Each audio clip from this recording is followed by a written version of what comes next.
All right. Thank you. Um, so like I said, today's focus is on failure proofing your business, and I'm trying to use my own business as an example. The second business I ever started, all the errors that I made. That business packed up in just about 2.5 years. I didn't think it lasted a full 3 years. About 2.5 years, the business has packed up. It was difficult for me at the time to even begin to understand what was going on. But after I stopped doing that business and I sat down to reevaluate and assess what actually happened, I was able to identify about 11 things I did wrong. 11 things I did wrong that made that business fail. Now, if I could sit down and identify 11 errors I made, there was no way that business would have survived with that number of errors. There was no way it would have survived that. And so I also found out in the course of working with other business people and instead of trying to start another business and saw some other businesses, I have discovered that other business owners repeat the same errors. Most entrepreneurs repeat the same errors. You find it in almost every entrepreneur, even those who've been doing business for years, even those whose their businesses have survived 5 years, 6 years, but they are struggling. These are the reasons. I wouldn't say that each person has this 11 errors working in your business. No, I don't think so. But if you look into your business, you will find 1, 2, 3, 4, or even 5 of these happening within your business. Okay, so let's just start. The first thing that I discovered, the first error I made, was that I didn't specify a target market. So I started selling a product and I felt like, okay, so people like this, people would like to do this. And I felt, okay, it was product specifically for women. And I felt women would love this. I mean, women always like to look good. So I'll be selling this. It's fine. But it was too broad a category. I was selling to every woman. The second thing was that besides the fact that I had products specific to women, I sold products that just anybody and everybody could buy. So I had items that cost about 100 naira. I had items that cost 10,000 naira. I had items that cost 20,000 naira. How would you be able to say that this is your target market when you had items of different prices, lying around in the business? So I didn't have, I'll simply put, I didn't have a target market. I wasn't niched down properly. Because after a while, I found out that I could actually have niched down to a particular line of products. So let me tell you this part. This part is that I had products that I knew were giving me the higher margins. They were quick to leave, so the biggest turnovers were from those products. I made the most margins on those products. The other products that were 1 naira, 10 naira, 100 naira took a longer period of time to leave my hand. In fact, a good number of them would expire in the shop. I wouldn't be able to sell them. But the ones that gave me the highest number, where I made the biggest turnovers and the most revenue, I just did once in a while. It didn't occur to me that I should have moved all the money, most of the money, to where the most of the traffic was coming from, and then shut down this part of the business that wasn't giving me anything. I really didn't know anything at the time, because I launched into business just like every other person, which is what most of us do. This thing is moving in the market. If you are with my Igbo brothers, the thing moves in the market is moving. So because the market is moving, you just put yourself in that business and just join the market to be moving. And meanwhile, you are moving, but there's no traction. So I didn't niche down properly. So I don't know what business you run. There has to be a focused target market. There has to be a group of people that you are targeting, and you design a product specific to those people. You design your product to be specific to them. It has to be what they like. It has to be what they need.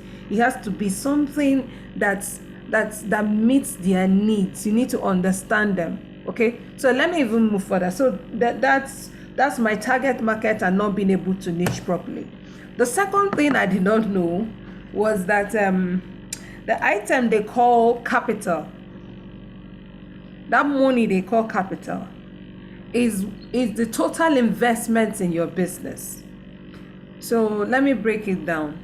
Let's say you go to ask someone to support you to start a business. So maybe an investor gives you some money, or family and friends lend you money to, start a business, and you really want to do something, and they give you maybe 500,000 to start a business. That's the capital. That's everything you have.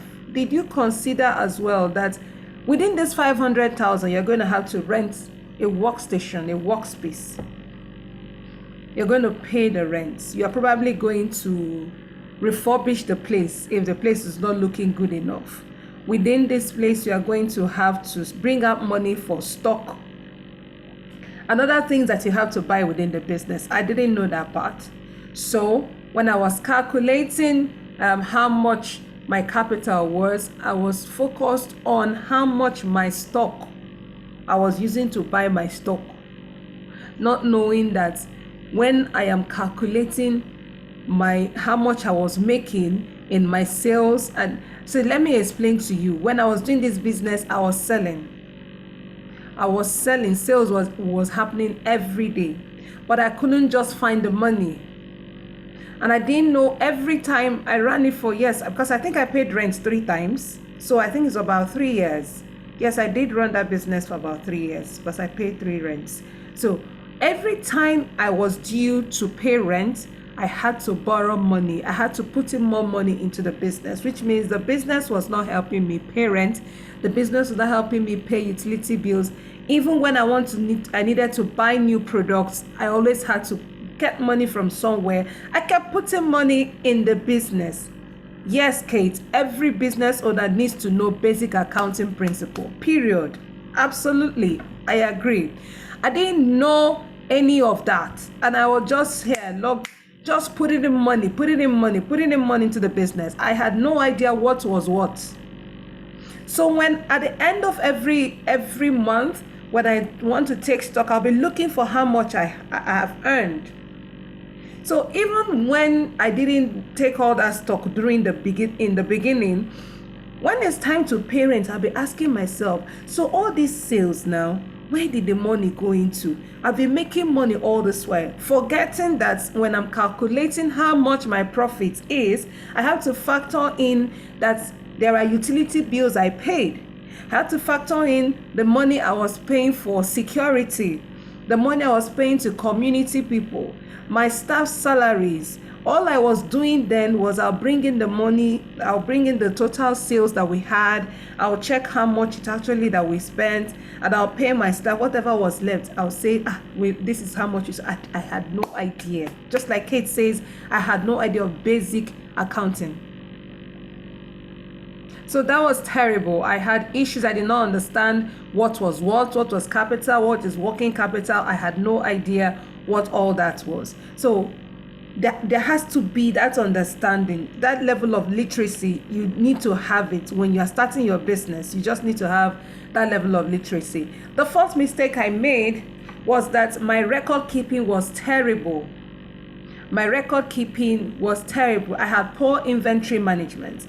I did not know exactly all that was in the shop. I did not know how things were going out and coming in. All I knew was that we had sold this.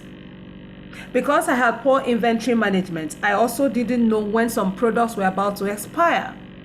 And so I had a lot of products expire in my hands, products that I could have sold at a discounted rate for customers to use them and at least got some money. Instead, I lost everything totally because I was there and they expired because I had poor inventory management. I was doing just basic daily accounting. Oh, not daily accounting, daily record keeping. And so I didn't even understand how to manage any of this. So for you as a business owner, you need to know you might not be offering products, but you're offering services. Whichever one you do, you must have a way to maintain or to understand the inventory. Inventory this time might not be in stock, but transactions that you do with customers. How do you keep your records? Do you just tell them, just transfer money to my account, transfer money? At the end of the day, how do you really reconcile? There was a particular bank account I was using to receive monies for different transactions, and all of them were business, but it was for two different businesses, and monies were coming in. And so one day I decided to do reconciliation. I was thoroughly confused. Why? Because the narration on some transactions would not allow me to know which one it was. So I couldn't really tell. So some monies fell through the cracks because I couldn't tell which of the transactions this was coming from. But it's a good thing now because you have a lot of apps and softwares that can help every small business owner do proper, easy inventory management. Okay, so now that I know, when I'm selling to my clients, I send you an invoice. So when I'm reconciling my accounts, I'm reconciling my invoices with my account at the end of the month, I can tell, okay, this person paid this money, this person paid the money, and the process is seamless. So you don't have to take an accounting course or a major bookkeeping course. You just need to know what tools to use to make that easy. Now, this is not specific to products or services. This applies across board. So long as you own a business and you receive money for what you do, you must have basic understanding of your accounts and record keeping, right? So if you're involved in goods and keeping stock, you really have to have good inventory management. So this was part of my problems. I couldn't reconcile my accounts effectively, and so I was losing money. The other thing that I had was this affects most businesses, including those who be running their businesses for 10 years, 15 years, 20 years. Most companies do not have proper credit management process. So let me put it there. When I say credit management process, I don't mean you borrowing money. I'm talking about when people come to purchase products from you on credit. They don't come to you and say, I'm buying on credit. They come to you and they will say, send me this product, I will transfer money to you. And so you end up chasing them 1 week, 2 weeks, 3 weeks, 1 month.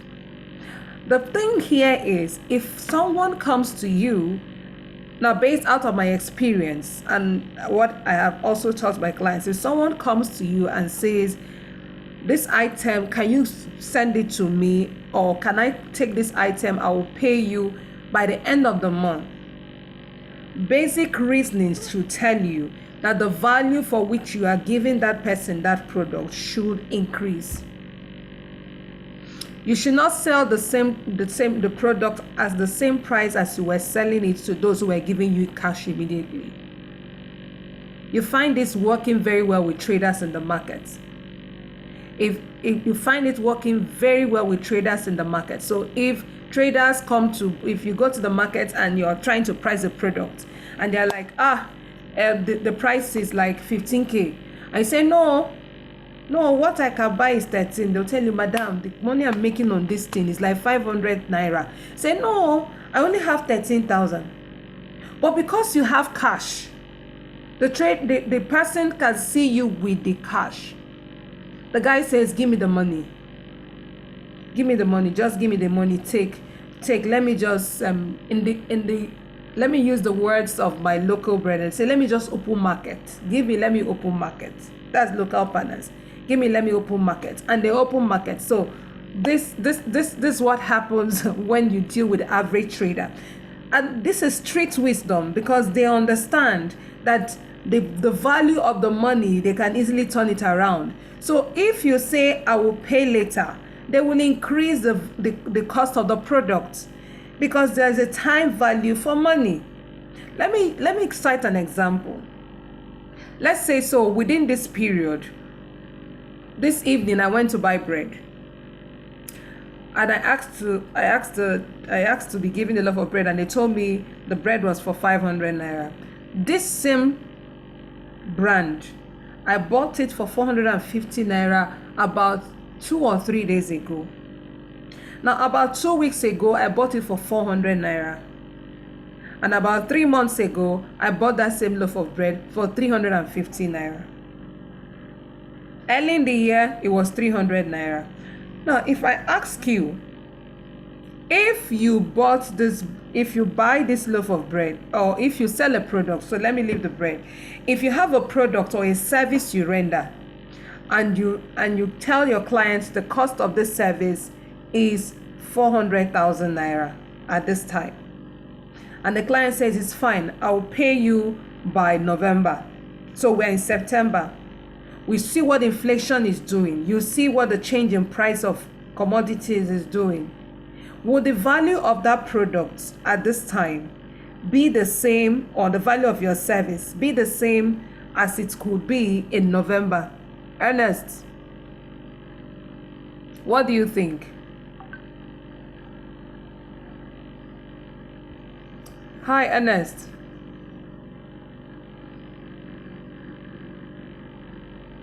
Are you still here? All right. So what I was trying to say is that Yeah. okay, I was fine. having difficulty. Yeah. So I was saying, if you are rendering a service, let's say a client hires you, right, to do something for him in September, and you give him an invoice of about 400,000, right? And then he says, "Oh, don't worry, I'll pay you in November." Are you still going to give him an invoice of 400,000 if he's paying by November? Definitely not. Definitely The not. price, Why? because the price as it is now would not be the same thing by the time you move forward to November or thereabouts. Yes. That is like Fantastic. that would be increasing Great. like that. Good. Correct. The price as it is, the price of the materials that you are going to use to provide that service at this time will probably not be the same price in November. So you will be shortchanging yourself. So part of the challenges I had when I was starting out, was that I charged the same people who were owing money, or who were going to pay much later, the same value I was charging the people who were giving me cash. In fact, besides charging them the same, I didn't have a proper system of retrieving my money. People owe you. People say, "I will pay you at so and so time," and I didn't have a process of following up to ensure that I get my money. There has to be a credit process. There has to be a process of credit. There has to be a credit process when you are doing your stuff. Excuse me, I think someone is trying to call me. Okay. All right, fine. So there has to be a credit process when you're running your business. You have to have a process of getting back your money from anyone that you have given a line of credit, or from anyone that you have given products on credit. You have to have a process to get it back. There has to be a credit policy. People need to know how long they can owe you. People need to know how long it will be before their invoices begin to shout expired, overdue, right? But I didn't know that. In fact, I recall that there's even a customer who bought products from me. I never recovered the money, and the person has relocated out of the country. So that's like bye to my money. That's very painful. But it happens to most business people. All right. So the next other thing, how many have I mentioned? I've mentioned 1, 2, 3, 4. So I mentioned niching effectively, getting your target market. That's number 2. Number 3, understanding the concept of capital. That's number 3. understanding inventory management. Number 4, having poor credit management process was the 5th one, the 5th challenge I had. The 6th one was not understanding exactly what my customers needed. You see, when we start businesses, at times we have a concept of what we think the client wants. We have an idea of what we think our customers need. But is that exactly what they need? What you are thinking that is their need, is that really what they need? So then I used to buy certain kind of products, and because I liked them, I felt my customers would like them too. It didn't occur to me that my customers are different people. So I got an order from a particular young woman asking for a particular crazy style. I just asked, what would she do with that? It didn't occur to me that my job was to make sure she gets what she wants. What I was looking for was her money. It was money I wanted. My work was to just get what it is that she wanted and give her, and then collect the money. My bias does not count. That I don't like the color doesn't matter. It's a beauty product she wanted. My responsibility was to find the product and satisfy the customer, not to ask myself, what would she be doing with that kind of thing? So I basically focused on what I thought the customers wanted. I was not able to really find out what did my customers really need. What is it that they are asking about? And this takes me to a very important part. Ernest, I will address this to you because you offer services, and it's a new area, especially renewable energy is a new area. Is a new area of business that is growing. You see, sometimes, Ernest, can you hear me? Yes, I can hear you. Great. So sometimes when we are starting a new product, we want to start a new business, we struggle trying to get our customers to buy products that we have to educate them on. It's easy when you are starting out a business to start with a product that people are already aware of, people already understand, and then you just sell to them. They already, and you know there's an existing market, there's a need, yeah? So you just sell to them. That doesn't mean that when there is a new product or when there is something innovative happening, that you cannot sell that product. What I am saying is that if you are launching out into business for the first time, it is usually easier to start from what people know to what they do not know. So when people know you for offering this kind of service, you can begin to educate them on another service, which is like upselling them into something else. Do you understand what I'm saying? Yes, correct. Great. I get that. So, yeah. So it's easier to start with product that people know, and when you begin to have that traction, when you begin to have people coming to buy from you, then you can gradually upsell them into something they don't know. One of the challenges that we have when we are starting out is that when we come up with innovative products, we come up with products that people, that you feel people want to buy, the pressure is there to keep teaching them, to keep educating them, to keep the energy, the time you spend in educating and compelling and getting them to try it out. You begin to have frustrations where the pricing becomes a problem.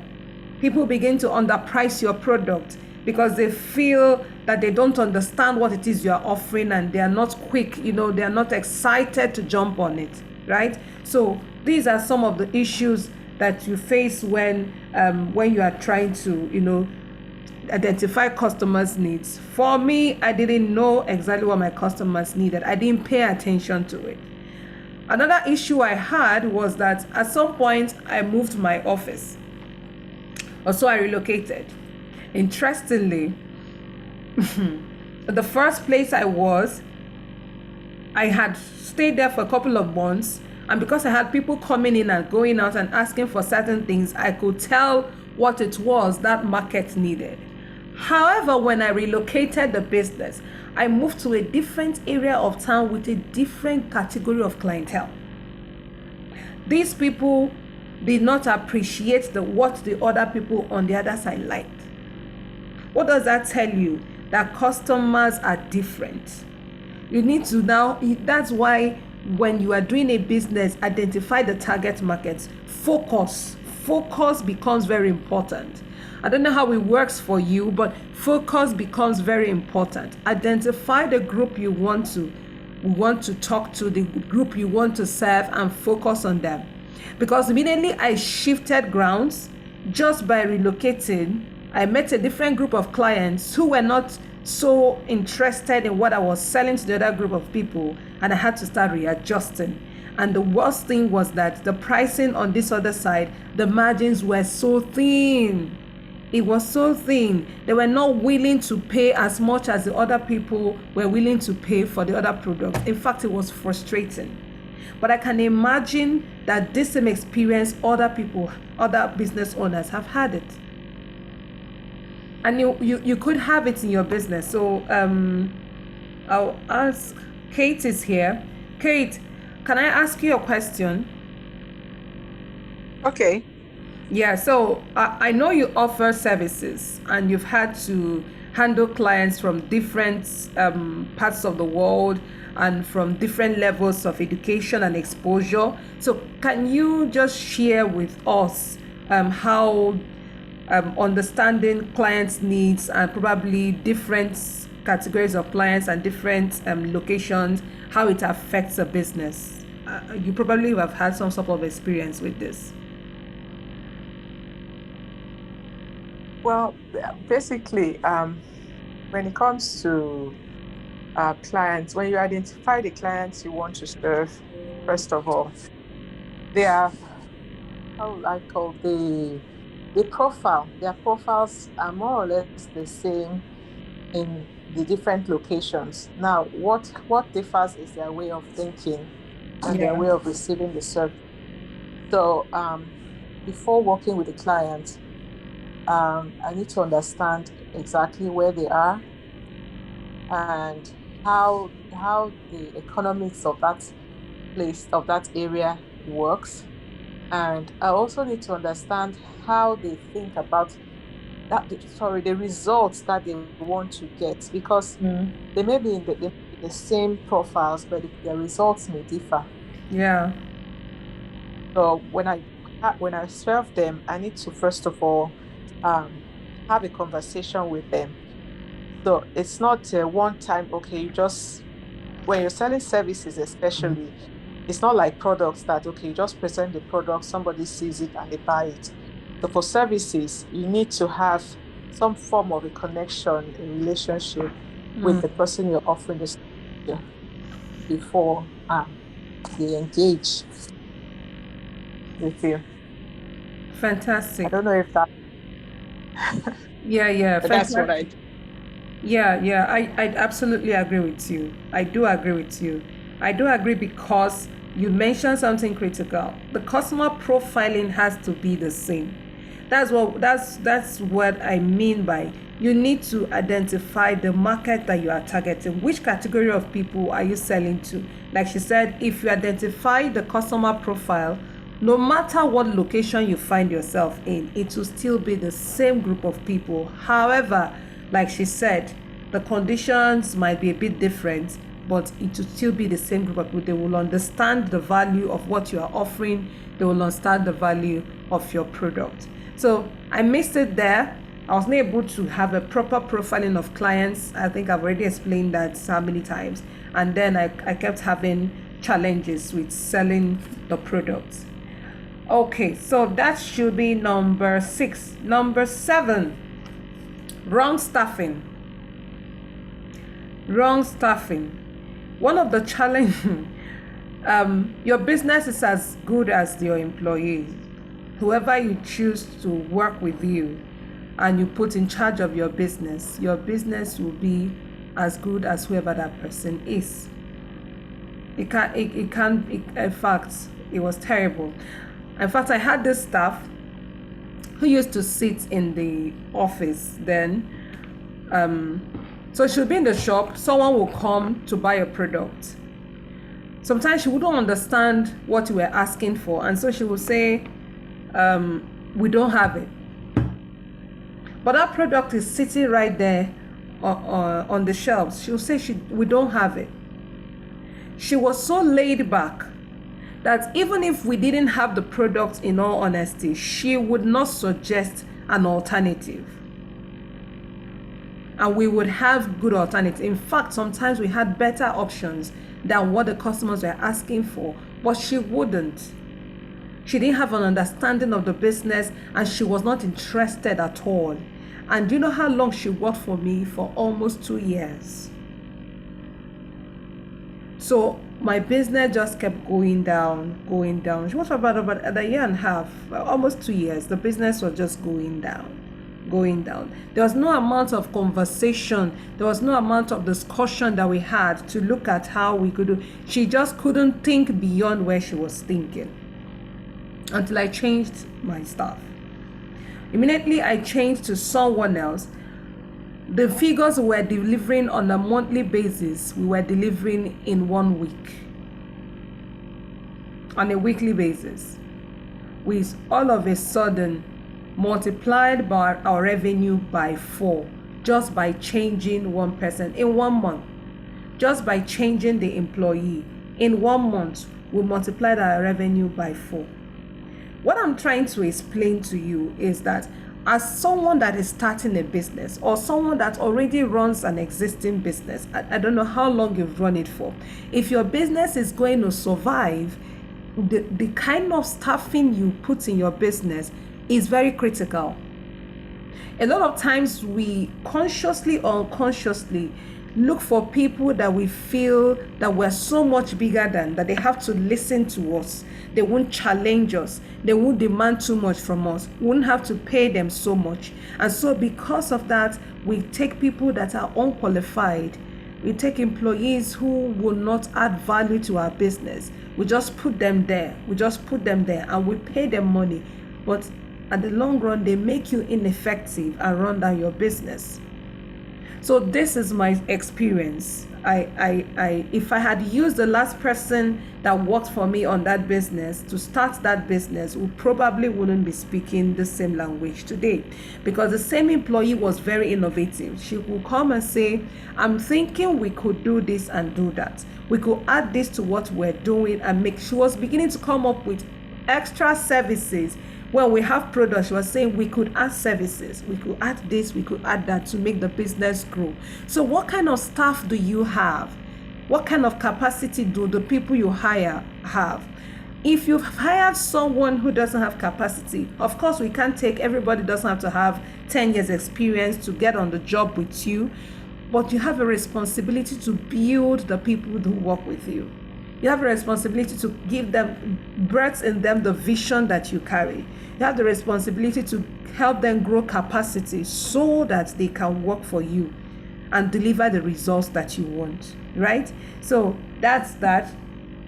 One of my other challenges was that I was not always present in my business place. I don't know who does that, but I did it. My excuse was that I was working full-time, a regular 9 to 5, and sometimes weekends as well. So I really wasn't paying attention to the business as well as I should.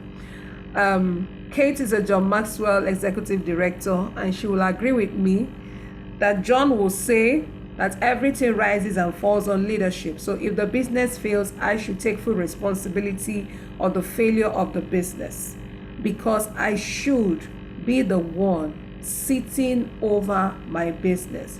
So when you start a business and you know you are not ready to sit over the business, better find someone who is ready to sit there and form some form of collaboration or partnership with the person. Because if you take your eye away from your business and still remain the one in charge from the business, it won't work. If you don't give a business focus, it's not going to grow. It's a baby. You feed it, you nurse it, you nurture it, you protect it, you shield it. If you don't give it the nutrients and everything it needs to grow, it won't grow. So if you as a business person are distracted, if you feel that if you don't have the time to pay attention to a particular business, please don't go ahead to push it. Keep it on your side, like probably a side hustle or something that you are doing on the side. But don't bring it out there and begin to pump investments into it. It will succeed. It will eventually fail. It will eventually fail. Another thing that happened, I think this should be number 8 right now, is wrong pricing strategy. Sometime in July, we dedicated on my Instagram page, on my Instagram handle, we dedicated the full month of July discussing pricing strategies. And at some points, I brought the State Director, Bank of Industry, to come and speak to us about pricing. It was a very explosive meeting. It was absolutely fantastic. It was so eye-opening and mind-blowing. How we ruin our business because of the price strategy we choose. We can either overprice our products, underprice our products, or even set products at the market value. However, whatever you do, you should find out what is the right approach to your product. What is the approach you are using to sell your products? What pricing strategy are you using? For me, it was very interesting. I was underpricing my products. There's something Sarah Williams says. Sarah Williams is the author of a very fantastic book. I don't know where else I can find that book. I would have asked you to go look at it. She said something about this pricing. She said, and that I absolutely agree, there's a market price for every product. So when you get into the market and you want to be competitive, you can take either 5% up, 5% down, whichever. There are different things you can do to work around the market value of a product if you are just entering the market. But at the same time, you need to know that people's emotions are tied to the price of products. Excuse me. There's emotions when people are thinking about the price of products. So some people will say, this product, the price is too small. It's too low. Sorry, the price is too low. Are you sure that the product is authentic? Probably it's a fake product. When you underprice your product, you bring down the value of your product in the eyes of your customers. And interestingly, the people who we are looking to buy from you will probably not buy from you. When you overprice your products, you make it look like it is too far-reaching. And then when the people who think, oh fine, it's a premium product, come to buy from you, and they don't get as much value as they should for the price that you've put on the product, you've lost your business. You've lost business from those customers. So every person has to be able to understand the adequate pricing strategy for the service or the product that you're offering. This is very, very key for those of us who offer services. Whatever value you promise, the product must deliver that price at whatever price you put it on. If you're going to sell premium products, or if you're going to charge premium prices, ensure that you give premium value. That way you won't be overpricing your products. So whatever it is you do, make sure that within the market you take a comfortable range. And I like a very interesting thing Sarah talked about one time. She said, put a reasonable markup on your pricing, and I will say that to you because I learned that, and that's what I now do with my business. Put a reasonable margin. If the market value of your service is so and so amount, let's say the market value of a service is about 200,000. If you are new to business, put a margin, put something reasonable, so that you yourself will be able to make profit and show some value for the work that you do. You have to make profits, and the work that you do has to have its own value as well. It has to be worth doing. If you do a business and the price and whatever you make out of it looks like peanuts, you are not motivated to continue to do it. So when you are pricing your product, use appropriate price strategy. My error was I was underpricing my products. I never understood the value of what I was selling. And so people were coming to buy, and I was feeling, they like my product. No, because I was selling it too cheap. So they were excited and they were buying it from me, because they couldn't get it at those prices from other places. Okay, so learn to price appropriately. Pricing strategy is very, very important. Inadequate marketing and selling, no matter what you have, no matter how fantastic your product is, if people don't see you, they will not buy. If people don't know you, they won't buy. People need to see you. People need to know that you exist. People need to know that you have an offer. People need to know that you're putting out something out there, so they will buy. For example, in this class, people need to know that I'm selling my book, Moving from Idea to Profit. That is a good business book. It's written your first steps to starting your own business. If I do not tell you, you will not know, you will not buy. Yeah, guys, so that's what I'm saying. Whenever you are doing any kind of business, push your visibility, market and sell your product. I was hoping that people will walk into my shop and come and buy my product. At the time, I didn't even know anything about Instagram. I wasn't putting out myself on social media. I was just depending on foot traffic within my environment and a few people that I was talking to. But I knew that if I effectively marketed my products on every platform available, I would have still been in business, because the kind of business I was running was something people were interested in. It's just that I did not select my market. I got to look for my customers where they were. Market. No matter what it is you are selling, the category of people that you are selling it to is important, absolutely important. When you identify that group that you want to sell to, when you now have your customer persona intact, focus on them and just sell. Just sell. Show your product, show yourself, show your product, show yourself, right? So selling, that was where one of my biggest problems was at the time. And lastly, I failed to pay myself from the business. I did not have a proper accounting process. So I was looking for money. I couldn't find money, so I couldn't even pay myself. Luckily for me at the time, I was still working a regular job, so I wasn't bothered. But when I quit my regular job, I was supposed to make money from my business. So I couldn't even find where the money was, talk more of paying myself. So because of my poor accounting practices, I could not pay myself. And so I had huge challenges with the business. I think I've listed about 11 errors that I made. Now this was for someone who was starting out a business and didn't know anything at all. But what if you already have a business and is existing and you are struggling with it? It's really become a challenge. You are struggling. It's been 2 years, it's been 3 years, and it's been 4 years, and you're thinking maybe I should just give up this stuff and move on to other things.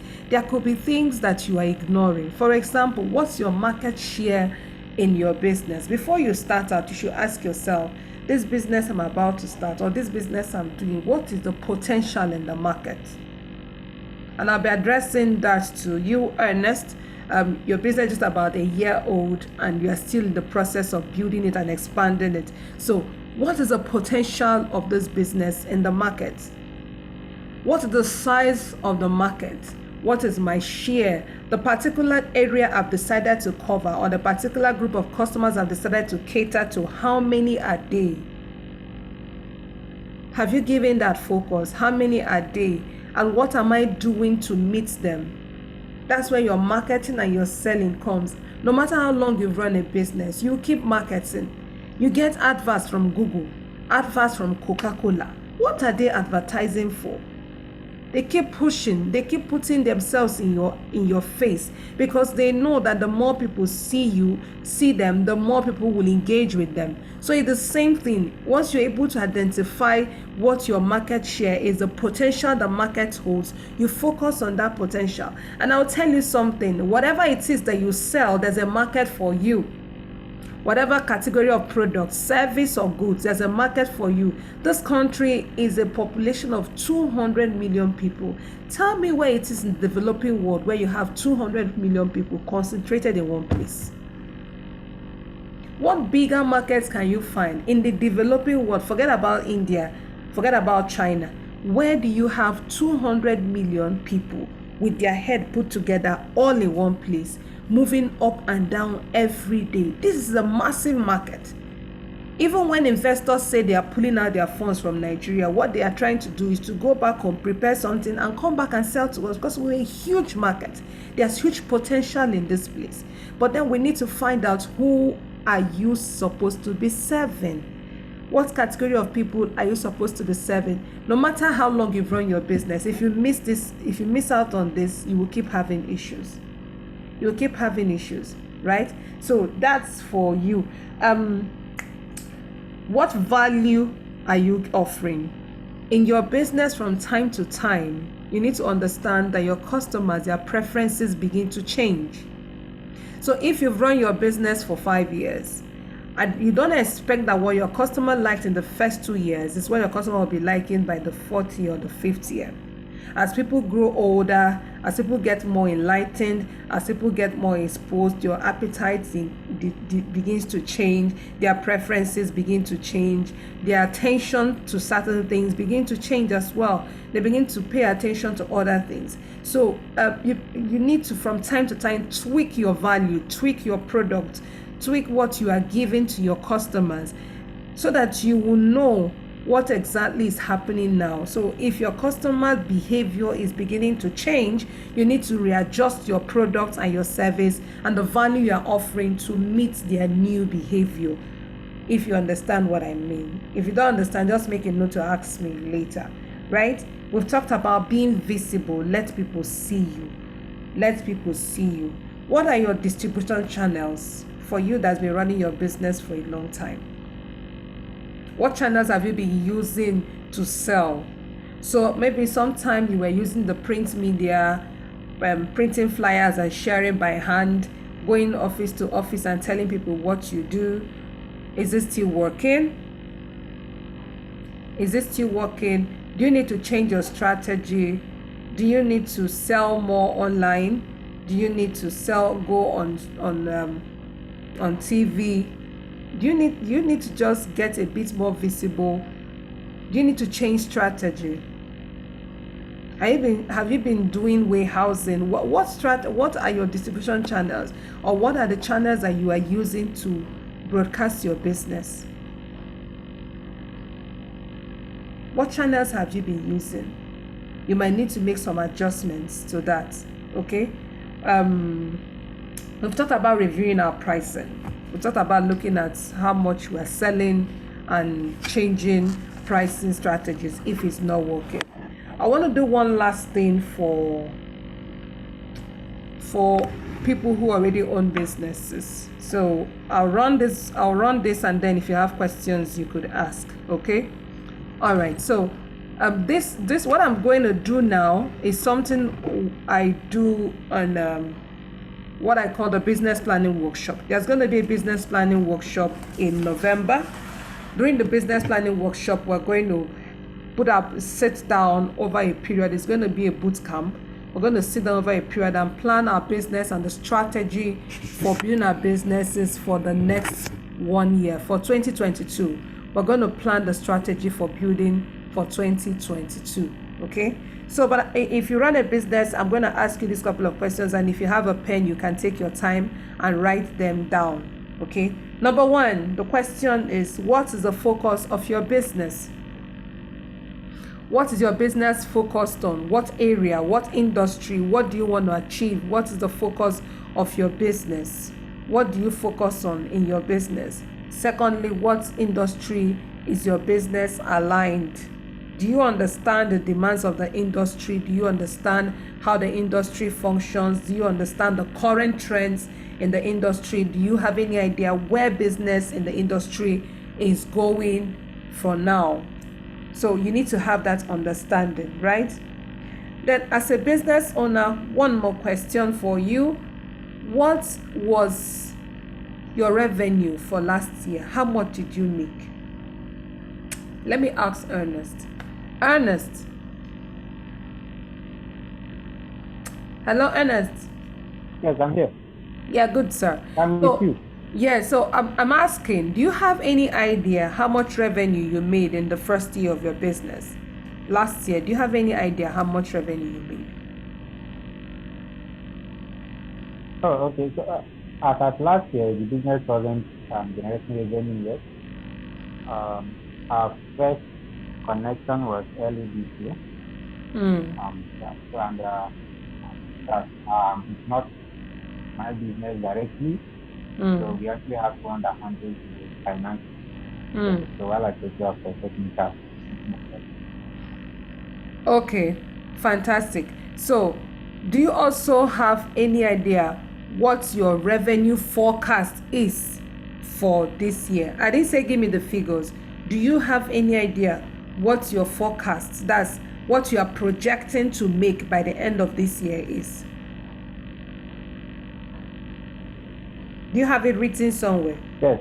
So on my side, sure. Yes, we have that. We have that. Okay. So do you have a profit projection as well? We do.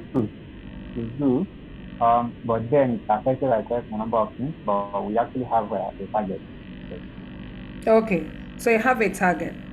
Now the next question I'm going to ask you is, do you have a business growth target?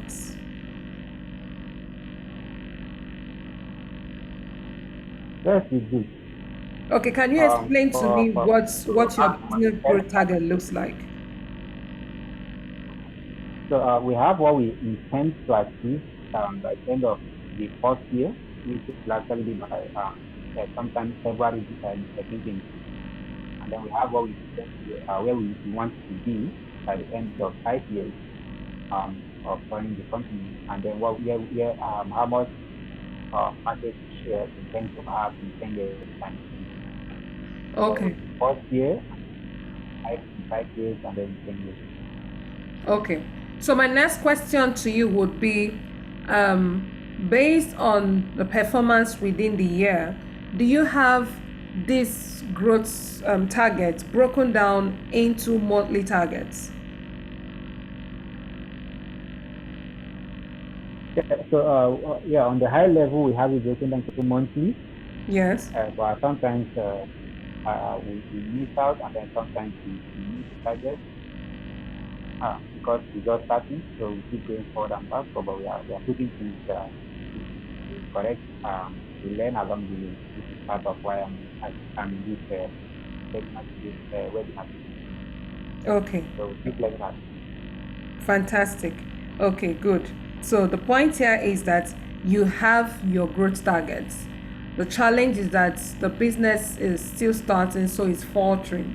Now let me explain something to you, and I need you to put your mind to this, because this is very important. If you miss it when you are starting, you probably won't continue with the practice even when you get bigger, right?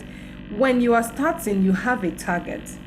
If you have a target and you've broken it down into months, into monthly targets, if at the end of any month you are not able to meet up with the target, the best thing to do is to push the outstanding figures and spread it over the rest of the month, and know that you have increased your target for the next month. Except you push yourself, you're not going to move, because the economy is not going to adjust for you. I hope you understand what I'm saying. Yes, I understand. Yes, you would have to push, you would have to try to do a bit more. And you can only do that if there's a picture looking at you. If there's a figure you have, you wake up in the morning and it's singing in your head, see, I have to deliver $1 million this month. I have to deliver 20 installations this month. I don't know how I'm going to do it. I don't know who I'm going to deliver it for, but I have that 20 installations. It must happen this month. The moment that fills your mind, the moment that's all that you think about, you will begin to see the opportunities happen, right? But if you say, we're supposed to do 20 this month, last month we were supposed to do 20, we only did about 5, it means that 5 is what is happening in the market.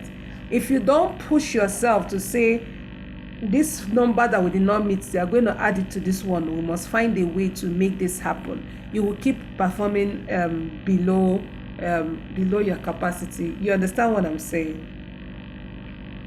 Yes, I get that. All right. So although I've asked you if you have plans to grow, if you are consciously planning the business, that's fine. We've already had that conversation. But I need to ask you, do you have a strategy to make sure that you meet your targets? Yeah, so yes, we do have what we call our working principle, which is adjusting as we learn along the way. Yes, so yes, we have that. Okay, so you have a strategy. There's something I like to mention when we talk about strategy. A lot of times, and I like the fact that you mentioned that you deploy it as you learn along the way in the business. A lot of times we come up with a blueprint, and this happens for those of us who do business planning. We come up with a blueprint and we say, this is what we are going to, this is strategy we are going to adopt to make this thing work. And when we keep pushing the same strategy over and over without checking why it's not working and if it is even working at all, we just find out that we're not delivering the results that we want, but because we believe this strategy will work, we keep doing it. When you have tried a particular strategy over a period of time and you are not the results is delivering is consistently unproductive, consistently not giving you what you want, you might need to readjust your strategy. Don't get fixated on a particular strategy, believing that this has to work, this is how it should be. You might need to at some point rethink or readjust your strategy, right? Another thing that you need to do for your business as you are planning what you're going to do for the next year is that you need to ask yourselves, these strategies I have, these new plans I have, do I have the tools? Do I have the resources to make sure that my strategies work? Especially for a new business that is starting, the one that you and your team are handling, Ernest, you might have the challenge of having all the tools and the necessary resources available. And that's understandable because you're just starting. But conscious effort should be made. Where you do not have the resources you need, you might need to ask for help. You might need to seek collaborations. You might need to seek partnership. Those lack of those tools should not make you abandon the project that you are working on. You might also have financing needs, and I'm assuming that's the truth. What options are you seeking out? Are you talking to companies? Who are you there? There are a lot of options to get support for finance for your business. So you should look at that as well as you plan for your 2022. We've talked about your sales targets and all that. So summarily, I will say that what we've basically discussed tonight is, number one, understand your market, understand your customers' needs, niche down effectively, locate the target market. Don't sell to everybody. Locate a particular group and focus on them. Sell to them exactly what they need. Sell to customers' needs. Don't focus on products. You might have a specific product that you have created which will suit a certain category of people, yes. But when you enter the market, you see where the money is coming from. You will see opportunity. Sell to that need. Meet that need and charge your money for it. Be visible. Try to sell. Try to market. If you need to rebrand your business, if you need to change the things you are doing, rebrand. Make yourself visible, sell. People will not buy except they know that you were there. If your pricing strategy is not working, review your pricing strategy. You might want to go see the videos on Instagram, on my Instagram handle at Amarachi Stanley, on pricing strategy. You might want to go and look at it. I think you have one on IGTV and a few other notes written there. You might want to look at the pricing strategy, so you can know how to price your products effectively. Or if you have any questions, send a DM. I will respond to you. Look at the channels that you're using to sell your products. If you're working from online or a brick and mortar office, or you're using distributors, whichever channel you are using, review them and find out what is working and what is not working. What do I have to do? What are the changes I need to make to ensure efficiency and effectiveness and better productivity? Then finally, I will say create more products. There are a lot of things that have happened in this period that I've learned from. Some of the products I offered at some point, I felt they were a bit pricey. So what did I do? Some customers will not be able to afford certain products. So what did I do? I created lower ticket products, something other people who can't pay as much as I'm charging for other services can pay for. So what if you have a product and you feel that it's too expensive, you can create another product that is less expensive, that gives people access to you, gives them still the same value that you can bring, right? Then if you have only product, you can add services, diversify what you do, increase the sources of making money. And lastly, show up in your business. I mentioned to you that I was running a business that I was not showing up to. Show up to your business every day. Show up every day. Add one stone on one stone that you add, and just keep adding every day.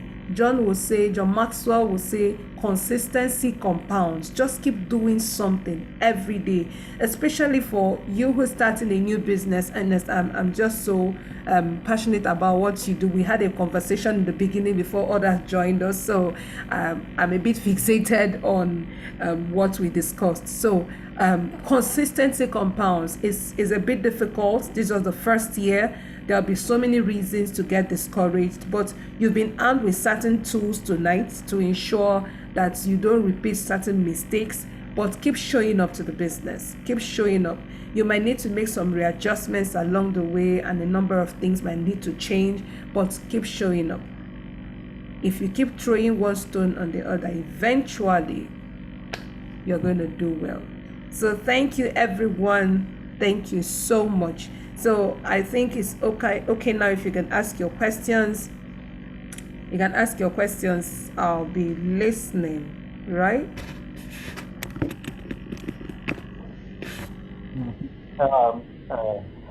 Thank you very much for this opportunity. I think it has been quite very self-explanatory and very enlightening. Thank you. There's a number of notes here, and it went very well. Yeah, I just have one question actually. Yeah. Mhm. So at some point you mentioned of starting from what people know and only be known before moving to the unknown. Then you have to probably train people on how to use your product. So my question here would be in a situation where you actually have this creative idea that you want it to get you from the rest of the competitors, but then being a new idea and maybe considering your target market might be people who are not very much enlightened in that area. Now it's not necessary to actually train them on that. So what happens? You have to drop this idea and go with what every other person is offering, which might really not give you a competitive edge, meaning that they have been there before you. So you have to drop your what you would consider your unique selling point, because it is not known to the people yet. I advise that one drop that and then come back to it later. Okay, so I'm going to ask a question, okay? You mentioned something. You mentioned that the target audience or the target market you've chosen for your business, they are not very enlightened people, right? You just said that. Yes. Okay. So I would want to find out why did you choose people that are not so enlightened? Would people who are enlightened not need the same product? Just asking. I'm making an instance. I mean, if you're not maybe enlightened in that particular Area. line of Mm. area, yes. Have people who are maybe enlightened in a particular, generally enlightened, but when it comes to a particular technology, for instance, they may not be. So, and then your idea is within that line. So, do you now have to leave it and wait for the people to get to that point, or do you deploy and train people on how to use it? Okay. So this is what I will say. Because I'm trying to explain, this is quite generic. I'm using it to cover all kinds of products. I mean, include services and products as well, right? But what I'm trying to explain is, if what you are selling requires that everybody that will buy that item will require some level of education on how to use that product, it becomes a bit challenging. In fact, the education I mean is requires convincing of the importance and the value of using this product. It becomes challenging. So take for instance, if you're buying a mobile phone, you know this phone, if you're buying a smartphone, you know this phone is valuable. You know what the phone will do for you, but you probably do not know how to navigate the phone, right? So it's expected that when you go to buy it, because you really need it, you will ask them to show you how to navigate the phone. But then if you are going to buy a phone and someone is selling you a Turaya and telling you it will do the same thing the other phone will do, and it's trying to convince you to buy the phone, it's going to take the person some level of convincing, because it's going to tell you the reason why you have to buy that specific. You understand what I'm saying now? The person will have to convince and educate me on why I have to buy a Turaya instead of buying a Samsung. Are you understanding me, Ernest? Yes. So what Fair I'm enough. so what I'm saying is that, of course, if the product that you're offering, it's helpful to the people, it is something that they need, it is okay. The most important thing in this matter is, does it meet their need? Do they need it? If they need it, if it's an area of pain, see, nothing as if it's an area of pain, they will learn to use it. They will learn to use it. If it is not an area of pain, they will not pay attention. That's why I'm asking you how valuable. Because if a product is an area, if you need something, even if it's a service or a product, and it's going to help you to meet a serious pain point, you will do anything to learn how to use it. So if your product or your service is helping to solve a major pain area, don't worry about it. People will learn how to use it. They will sit down to get educated on how to use it. The challenge here would be if the product can be replaced by another service. If it is easily replaceable by another product, or if the service is easily replaceable by another service, then you will have a challenge selling your product in the market. This last paragraph, this sentence, does it explain it better for you? Yes. I think it's clear now. Thank you Yes. very much. Yes. So if it's easily replaceable, you will have a challenge. But if it's something that solves a major pain area for the people, don't worry, they will learn how to use it. They will learn how to use the service. Good. Thank you very much. All right. Thank you so much. So in the chat box, I dropped the link to how to order my book, Moving from Idea to Profit. For the past, I think the month of September, I've taken my time to teach out of it. Last week on Thursday on Instagram, I taught from the first chapter of the workbook, and I taught about 10 things you have to do before you start a business. Some of the things listed in the 10 things I discussed, some of them did not feature in our conversation today. Today, I just focused on the mistakes that I made when I was starting my business. But there are other things that you need to know, which are in the workbook of that bit of this moving from idea to profit. Is a fantastic resource. I've got a lot of people complimenting the work, and I'm glad I really put it out there. I think it's on pre-order now. On pre-order is 2,500. At the end of pre-order, the cost will be 3,000 naira. So if you click on the link, you'll be able to get it, right? If you want physical copies, you'll get physical copy. If you want an e-copy, you will get an e-copy. So that's it. So you can follow me on Facebook, and you can follow me on Instagram. I think I function more on my Instagram handle. That's where I post most of my work, and I come on live most of the time. But although the features get transferred to my Facebook page, so it's Amarachi Stanley, so you can follow me. We'll keep sending you updates on what we're doing. I like the fact that you took out your time to come and join us this evening. Thank you so much, everyone. Thank you, Kate.